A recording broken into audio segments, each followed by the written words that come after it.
Good evening. Welcome to Grand Blanc Township Board meeting for Tuesday, January 7th. If you could join me in rising for the pledge.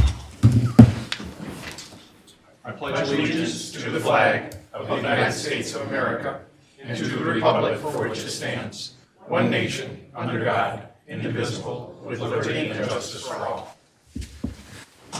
And Clerk Robertson, would you please call the roll? I would be happy to, Mr. Supervisor. Trustee Fike. Here. Trustee White. Here. Trustee Hugo. Here. Treasurer Yancho. Here. Myself, of course. Supervisor Bennett. Yes. 6 members present, a quorum. Thank you. And I'll entertain a motion for approval of the agenda. Ms. Hugo makes that motion, supported by Mr. Yancho. Motion by Hugo on the agenda, supported by Yancho. Support. Very good. Trustee White. Yes. Trustee Fike. Yes. Trustee Hugo. Yes. Myself, yes. Treasurer Yancho. Yes. Supervisor Bennett. Yes. 6-0, motion passes. Thank you. And now we will move to public comment and Monica Shapiro. Hello. Monica Shapiro, 9413 Burning Tree Drive. Thought you were done with me. Should have known better. I'm here to speak for the 11,000 people who voted for me. The most popular LinkedIn post in my campaign was a New York Times article about communities turning defunct golf courses into parks. Grand Blanc City Mayor John Creasy told me he was trying to do just that with the 130 acres left of the Jewel. Then he told me there were 100 undeveloped acres left of the Genesee Hills Club off McCandlish, and it connects to the Jewel. Wouldn't it be exciting to create a 230-acre park right in the residential heart of our two communities?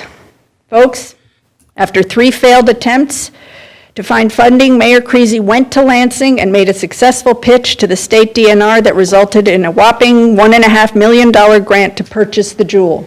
He did it. Wouldn't it be something if Supervisor Bennett and Superintendent Limita could set aside their pissing contest with the city and work together on this? At an October chamber breakfast where I talked up the park idea to voters at my table, Scott Bennett stated that Grand Blanc can't possibly afford a new park. We can barely afford the park we have. Yet, in a television appearance trumpeting the contract with the plastics factory, he said, Grand Blanc Township's taxable value is the largest in Genesee County and double the next highest. Our township has been growing at an average of about 80 million to 100 million a year for the last 10 years, and this will take us off the charts. Where's the money? What is the point of all this polluting, traffic-generating growth if we can't have something to show for it? If we're so rich, why are our precious neighborhoods struggling with third world streets? What is wrong with our priorities that with a tax base of this magnitude, we can't afford services and amenities we see in other communities all over the county and the state, not to mention right here in the small city within our borders? Yes, these projects are complicated. Yes, they are a challenge, but other communities take them on. Parks don't only have to be a money drain. Grand Blanc City was able to use Physicians Park to bring in an $11 million grant plus a commercial revenue-generating asset in the new garden building. Every 2 weeks, Scott and Dennis inform us that there are things we want and things we need. This park is both a want and a need. Our last centrally located green space, it's a resource that must be protected.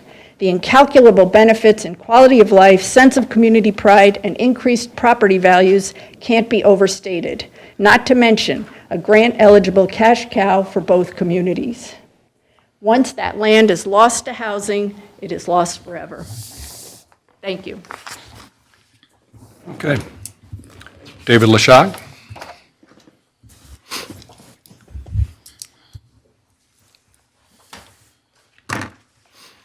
A question from Trustee Raridan to Mr. Smith at the December 10th meeting regarding the 1 mile gas restriction was, if a person wanted to put a gas station between 2 existing gas stations that are within that mile, could they apply for a variance? I just want to make sure they can. Mr. Smith responded, "They can apply, but they would have to prove a practical difficulty or hardship in order to be granted that variance." Trustee Reardon then asked, "Can you give me an example?" Mr. Smith responded, "In residential, we've had variances granted for the slope of a backyard for an inclusion of an outbuilding." Trustee Reardon's question was asking for an example of a variance or of a practical difficulty relating to new gas station ordinance that was currently under discussion. He said, "I want to make sure they can." I emailed Mr. Smith the next day and I asked him for a practical difficulty or hardship example that could fit into the new gas station 1 mile ordinance. His response was, "Unfortunately, off the top of my head, I cannot think of a practical difficulty or hardship that would be an allowable variance specifically for a gas station." This is an entirely different answer than what was represented at the meeting. I then asked Mr. Smith for a list of businesses that had distance requirements similar to the gas station 1 mile ordinance. He could not supply me with any businesses similar to the gas station rule. He did list 12 businesses that had some kind of setback from residential or similar uses. My point is this: why portray the possibility of a ZBA pathway for the new ordinance when there is not a realistic pathway for this to travel?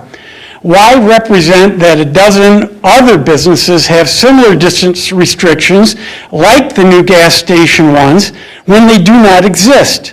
It is inaccurate and unfair. Competition amongst businesses will solve many problems.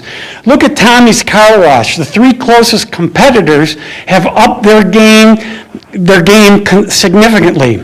You now have free vacuums, free floor mat washes, reduced monthly wash prices, and money spent on their image, all because of competition. Look at that car wash next to the Wigville party stores. For years and years, this business sat dormant and was a huge eyesore. No one in the township started a regulation against new car washes, but a new car wash comes in and magically the closest competitors have made huge changes for the better. By the way, an ordinance to limit video stores in Grand Blanc Township was not needed to close every video store. Competition did that. Now, how many years has that family video building been vacant? Is that the measure of how Grand Blanc Township will treat businesses? How long the building is closed? Highway, commercially zoned properties are exactly where gas stations should be located. Zoning rules should be the tool used to keep them there and not to allow them in any undesirable locations or lesser zoning classifications. It is clear to me that the subject amendment that was enacted was a rush to judgment desire. The moratorium was expiring in 15 days, and apparently the township board felt that any law is better regardless of where or who it cuts. I will ask the township to provide a pathway for properly zoned, properly located, and properly planned gas stations to exist without the 1 mile consideration. Thank you very much. Okay, with that, we will bring it back to the board, and I'll entertain a motion for approval of the consent agenda. So moved. Okay, support? Support by Ms. Hugo. Motion by Yancho, supported by Hugo for the consent agenda. Trustee Hugo. Yes. Trustee Fike. Yes. Trustee White. Yes. Treasurer Yancho. Yes. Myself, yes. Supervisor Bennett. Yes. 6-0, motion passes. Okay, thank you. New business, the board will consider a motion to approve Resolution 25-1 designating myself and Dennis Limata as the qualified representatives for the Genesee County Surface Water Advisory Committee.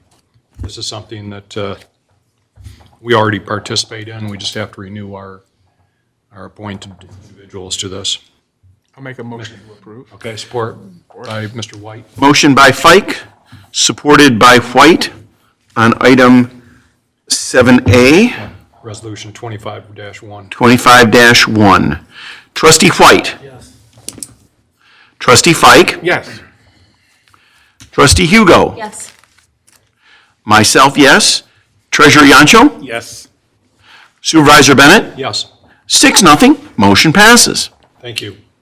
The board will consider a motion to approve the purchase of the Sutphen Mid-Mount Aerial Platform for $2,125,214.96.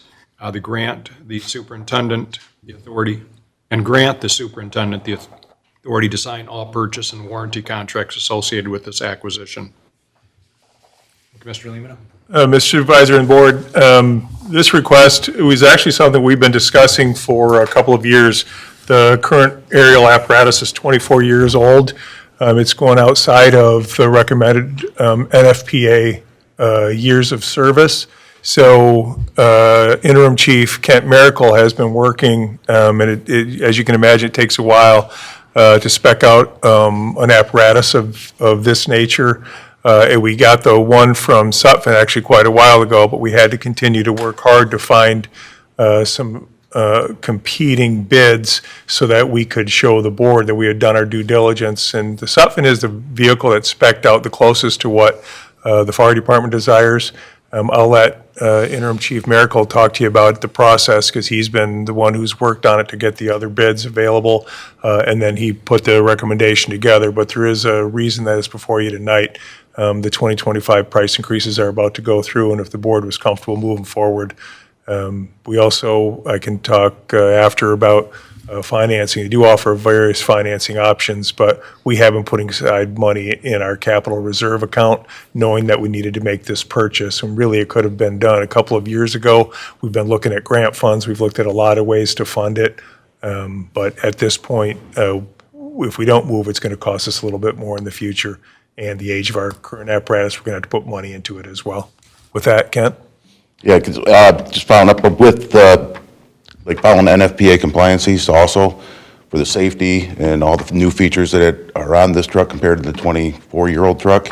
According to NFPA, it's like 15 years of service, 25 in reserve, and we're coming up on 25. So that's when they say it's the end of life for that type of vehicle because of the safety features and everything else that is offered to keep it up to date. Mr. Fike? Forgive my ignorance here. The aerial platform, this is not a whole truck, right? Yes. Oh, it is a whole Yep, truck. it's a whole truck. It's, New police, new fire truck. yes, it's a complete new truck. It's a ladder, 100-foot, with actually an elevated platform at the top where it'll hold up to like 1,000 pounds of dry and 500 wet. So that's, 3 to 4 firefighters can be in the basket at the same time. Used for higher elevations, master streams, bigger buildings or complexes. It's really going to be used for more or less the bigger commercial fires or the larger homes that we have. How many stories can you go up with that? It is, it's 100 foot, that's probably about 3.5, about 4 stories. Depends. I've seen it used even on, like you mentioned, large homes where basically you need to get over the roof to spray down in, right? Yes, yep, and this particular vehicle does have a parapet ladder, so which means we can go over, and a lot of roofs, I don't know if you know what a parapet roof is. It's when you see a fake front of a building, parapet might drop down 5 feet on the back side of that. It has an option for that particular feature of a building so that it's safer for the firefighters. So you can get over that parapet. Mhm. Yeah, that's getting towards the end of it, if not already. Gonna be Mr. Yancho? Would this also be useful, let's say, at the high school, where a single-story building, but it's very broad? Yes. Would you be Yep. able to get out Oh, over the? yeah, it's got multiple uses. I mean, we can use it on pretty much any fire that we can, feel that it is useful. Great. Also for rescues, water rescue, high-angle rescues, anything like that we need to do. It is capable of all those. Great. So it's a very useful apparatus, Even water rescue, huh? Yes. So Yep. stretch out over. a stretching out pond or over something. lakes, water. Mr. Pike? When do you expect it, if we approve it, to arrive? The build time right now, they're at 34 to 36 months. So it won't be here. So, So it'll be a Won't be here couple for a years while. old by the time we get. and once we have a contract with this company, we're locked in.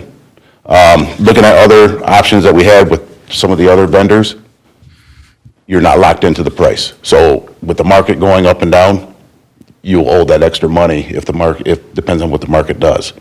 But with something company, we will be locked in. The price is what it is. That's the final price. That's what we pay, and we do not have to pay it until we take delivery. I don't see the price of fire trucks coming down. No. And I just got a letter, effective January 15th, the prices are going up. And they don't have a percentage what they're gonna go up at. Okay. Is a motion in order, Mr. Supervisor? Yes. Then I will make that motion. Okay, supported by Ms. Hugo. Motion by myself, supported by Hugo on item 7B. Trustee Fike? Yes. Trustee White? Yes. Trustee Hugo? Yes. Treasurer Yancho? Yes. Myself, yes. Supervisor Bennett? Yes. 6-0, motion passes. Thank you. Thank you. Future agenda items, we had planned to have our strategic planning session and board workshop here coming up in the next few weeks, but I think we're going to hold off, being that we're going to have a new board member joining us, plus one of our current board members, I don't think can make it this one, but I think more so that we're going to be having a new board member join us, and we want them to be able to fully participate. Mr. Limina? I spoke with Dr. Bender this morning, and he agreed that the recommendation, especially because we're going to be adding a new trustee, and he is actually coming up to work with some nearby municipalities in February, so we'll see if those dates, he's going to email me later what might be available, and we'll see if that'll work for the board. If not, we have our April 5th or April 6th, I don't recall off the top of my head, but that Saturday session that we have scheduled for the strategic plan, we were hoping to get through that initial session before we had that April session, but he'll provide me with some additional dates, and the board's intention is to fill the trustee seat by February 13th, I believe. Then he is going to be up here the week after that, so if one of those nights works, and once I get the information from him, the 18th or 19th, somewhere around in there, there's potential that we could have, the brief meeting then.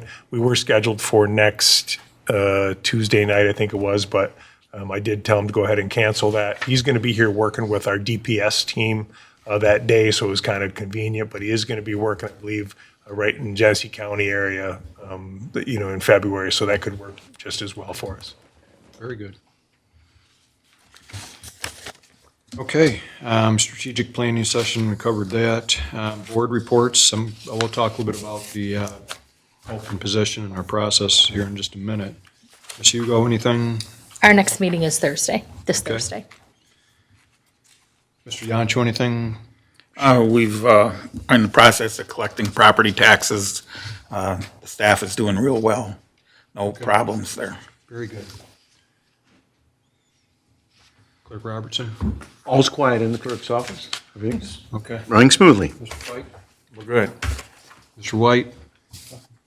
Okay, just a couple of quick things. So before we get to Mr. Limita, I handed out, and I know that everybody's received already, the application that we all reviewed, the questions that we're asking of the individuals that are interested. To date, we have about, let's see, I think 15, 16 individuals that have expressed interest in serving on the board.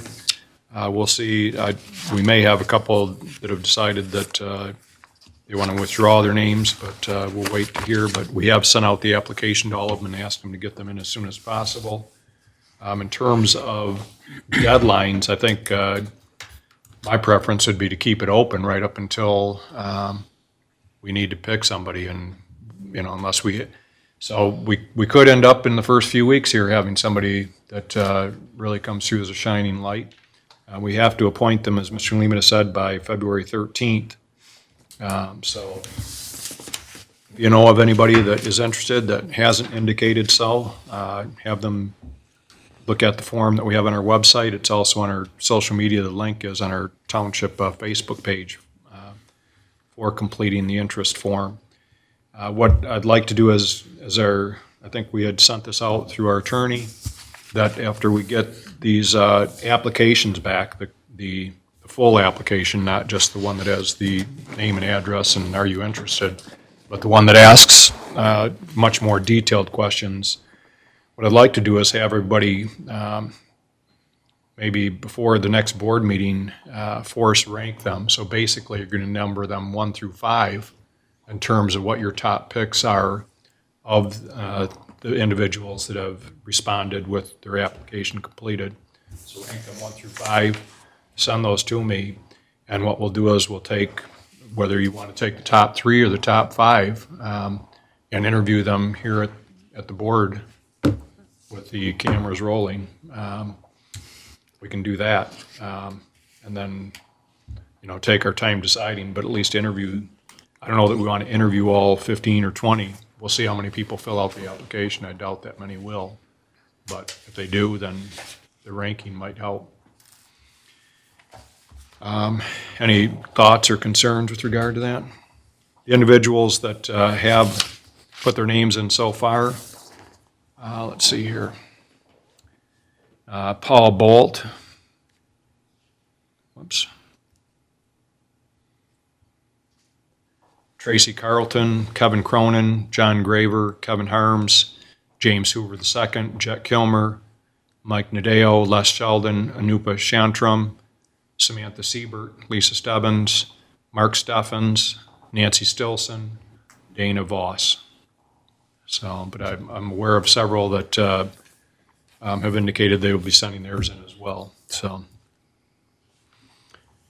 any questions, concerns? Mr. Fike? Just to reiterate, you're going to email us their answers, Yes, and then we pick our top 5. correct. Here's my top choice, here's my second, my third. We send that back to you, Yes, and then you come back to the meeting and say, here's what the numbers say. Here's the top 5. right. Well, probably what we'll do is we'll just invite those top 5 to come to the board meeting and interview them. Okay. But I'll let you know in advance of that that's what we're doing, that we have enough before the next board meeting. I would think that we're going to have a number of them complete this and send it back. As we said, it's more or less first come, first serve. If we find somebody that we think is going to do well, then, we'll And then let. after the interviews, Yes. is there another meeting where we'll say who we voted on, or do we vote? We vote right in public. Oh. So we can decide whether or not we want to continue on and wait for another meeting to see if anybody else sends theirs in, or we could make a decision at that next meeting. So when they're here, are we going to say, I think this person is number 1 for me? Or how does it? Yes, we do that in public. Yeah, all right. Mr. Yancho? So when we send those in, do we rank them as our Yes. top preference, number 1, number 2? Yes, I'll have a form. And so on, so then it'll be, Yeah. okay. I'll have a form that I'll send you that says, has all their names, and you put in order of which ones. We'll see how many fill out the application. A lot of people, it's real easy just to send in a form saying, yes, I'm interested. But to actually answer the questions, that we've asked, is going to take some Deep thought. deep thought, and we'll see how many people are prepared to do that. And also, we're asking for letters of recommendation, too. So if everybody's good with that process, that's where we'll go with it. I also handed out with you, we recently joined GAIN, which is basically a task force for stolen vehicles here in Genesee County. Genesee Auto Theft Investigation Network is what GAIN stands for. And you can see that in Genesee County, who knew that there were, that many vehicles stolen at any given time. I'm not sure where Grand Blanc sits in these numbers, but we're looking at, the amount of recoveries, 7,800,000 basically. So quite a sizable number. And this is who the flock cameras, we were able to get those through. So had the first board meeting we attended last week for that. Mr. Supervisor? Yes. Question, maybe the chief can answer this. eons ago, I briefly served on the Auto Theft Prevention Authority. And does Gain receive grants from the Auto Theft Prevention Authority for its operations? So the Auto Theft Prevention Authority, insurance is required to allocate $1 to the ATPA, and that's how Gain gets its funding, to provide to the officers for that 60% reimbursement. So $1 per registered vehicle in the state of Michigan goes to the ATPA. It goes to and then the Gain receives money that money's from the ATPA? Yes. I remember. Through the ATPA, I yes. served we had one meeting usually late in the year before I had to leave the board. And that was where we dispersed the monies, if I remember correctly. It's been 20 years. So. Yes, that's correct. It hasn't changed in the 20 years either in terms of the dollar. No, it has not. So, and they don't want to open that back up either. The concern with opening it up to look at asking for $2 is that the legislature would siphon off money to go to other things other than this program. So Correct. the fear is don't open it and stay with the $1 that we're getting as meager as it is for running the operation. Yeah, that's correct. Mr. Fike? Does that, all the counties have gains, or is that a unique thing in Genesee County? So other counties do have a auto theft team, specific counties anyway. I know Oakland County, they have one. Wayne County has one. Genesee is specific to Gain itself, But I could tell you, since we've had a Gain officer assigned out to Gain, our recoveries have went up dramatically. So the flat cameras do provide assistance, and plus our officers are out there, courageous officers. They're not afraid to stop vehicles, and when they take off on them, we still do have a non-restrictive pursuit policy. We trust our officers that they're going to make the best decisions for public safety. They'll terminate themselves, but they're also going to pursue to hold these criminals accountable in our township. So our auto theft detective has been assigned a lot of cases. I'm not sure how many to be specific, but I could probably name about 5 stolen vehicles that were recovered in the month of December alone. I've got 2 more questions. One, since we have a unit gain, do the auto insurance companies see that and lower our rates because we have this dedicated unit, whereas other counties might not? Well, that is some wishful thinking. Yeah, Anything to that lower I our can't rates? speak of on that part. Well, I can tell you what, if the number of auto thefts decrease, it probably would help over time, But because we have one, I doubt it. But if, insurance companies do look at all the factors, for a community and base it on those. So maybe over time, if we're able to lower the number, Maybe. So I asked at the meeting, what leads to stolen car, what are their prevailing reasons? And I guess, one of the big ones is people just letting their cars with the keys in them or. Yeah, a lot run in out. our township are unlocked vehicles, and the victim will have the key fob right inside the vehicle. So it's easily taken away by the criminal just with the push of a button, as we all have them in our own personal cars. So another one is there is the criminals are getting a little more sophisticated. They're programming key fobs to specific vehicles and then driving them off of brand-new auto lots, Alcera being one of them. We had quite a few vehicles stolen in the month of November from Alcera's lot, and that's how they were doing those. So, yeah. So there's a variety of MOs, methods of operations, that they're stealing the vehicles. One recently was down on Holly Road to where the clerk had gone outside as she was preparing to leave. It was a cold night out, so she went to warm up her car, and somebody went by, and off she went with her vehicle, and actually utilizing those flat cameras. We worked in conjunction with another agency, which was down in Oakland County, which was the Roseville Police Department, and we were actually able to intercept that vehicle, get the victim's vehicle back for her, and actually hold that criminal accountable too, and bring her all the way back up here. Okay. All right, thank you very much, Chief. Just one last point, too. Not that I want to get into responding to every point that is brought up, public comment, but, when individuals own property, whether it was former golf courses or former homes or what have you, it's up to those individuals to decide what to do with their property. And the former golf course here in Grand Blanc Township is privately owned. And so if they decide they want to turn it into a park, what have you, that's up to them. But anyways, with that, Mr. Lemata? Speaking of that park, I'm all for it because it's right across from my front door. And so if you guys would spend $1.5 million and pick up that property and turn it into a park, my wife and I would greatly appreciate it.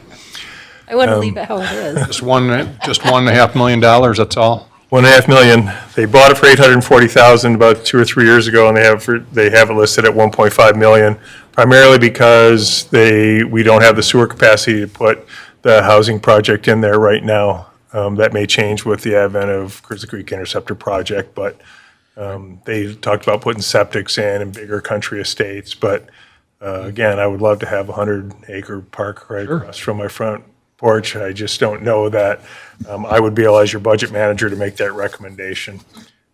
She also spoke about, getting the funds from a DNR for the city of Grand Blanc. There's a lot of things that go in there, including per capita income and where you are, and that makes a big difference on grant funding. And that did include the city of Grand Blanc has a much lower per capita income than Grand Blanc Township does, so they do get more points in those applications. That certainly helped them with that grant.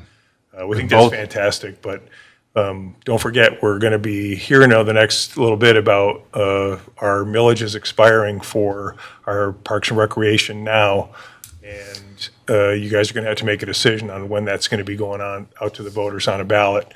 Matt and Senya have been working on putting together a presentation that you saw a little bit in December, and they're going to ask you if we want it on the 2025 ballot. Obviously, we're going to be potentially competing with some school millage questions, so that's going to be quite a bit. But a 100-acre park comes with a price tag on maintenance, and we still have a lot of items on our wish list over at Creasy Bicentennial Park. A couple things, the building update for the new buildings. I'm really happy to report, I told you guys that we ran into some bad soils, and we kind of knew that going in, and we had to do some things for putting the water and sewer trenches in. Happy to report that that's moved along. We've had good fall weather. The last information I got on January 2nd from Frank Rewald says that they're projecting to start the masonry in March. That would be 2 months ahead of schedule, of our current schedule, so that's great news. The weather did help us there. So we're hoping, as you guys know, we said end of 2025, probably more realistic would be in Q1 2026 that we would be able to occupy those buildings. But this is very encouraging to get a 2-month head start on getting the masonry started, so that's exciting. If the weather holds, we may buy a little time back on our schedule. We have a vacant fire chief position, as you're well aware, that closed this week. I think last count I had about 38 qualified candidates. I told you we would be an attractive place. We've got a lot going on in this community. Hats off to interim chief Kent Miracle. In the meantime, he's done a really admirable job of keeping the wheels on and keeping us moving forward. But 38 applicants, that tells you the kind of interest that people have with Grand Blanc Township. Our reputation is great. We've got our contract settled. We've got some amazing men and women in our fire department with the new building going on. So that process is going to start. We'll get through those. Started this week. We'll have the first interview sometime in the next 2 weeks, kind of a screening interview. Hopefully, we're going to bring it down. Then we'll go into the panel interviews for the beginning of February, and should be able to filter it down. So by mid-February, potentially, we've completed those, and we have a recommendation coming to the board for your review. And how to move it forward would be great news if we have somebody starting in March or by the end of Q1. Like I said, I feel we're in very capable hands with the interim chief here, but let's get that settled and get it moving. In the meantime, retired Fire Chief Burdette at your next meeting. 2 hours before the meeting start, we'll have a bit of a celebration to thank him for his 43 years of service. Well, the public's invited, and then the board will be able to recognize him at your meeting on January 21st, because 43 years of service is a heck of a milestone for Bob, and he sure did a nice job for us. Great guy, and we're looking forward to seeing him in his retirement. In the meantime, he's hanging out with us for the next 6 months, acting as a consultant's role to help us where we need with the new building as we move forward. So thanks to Chief Burdette, and we'll look forward to that in 2 weeks. And then finally, just, we talked about a new park or where to allocate funds. Don't forget, we did a huge investment in that community survey, and we'll be talking more about that as you guys go through your strategic planning process. The community has told you where they think you're doing a great job and where maybe we need to spend some more money. So we'll certainly continue to look at that community survey and incorporate that in as part of the information that we provide the board to help you make decisions on what are we going to do for the next 4 or 5 years. Okay, Thank you. very good. Anything else, Mr. Lemata? That's all I've got. Okay, our next board meeting will be Tuesday, January 21st at 6 PM. With that, I'll entertain a motion to adjourn. Mr. Fike makes the motion, supported by Mr. White. All those in favor say aye. Aye. Right. We are adjourned at 6:36 PM.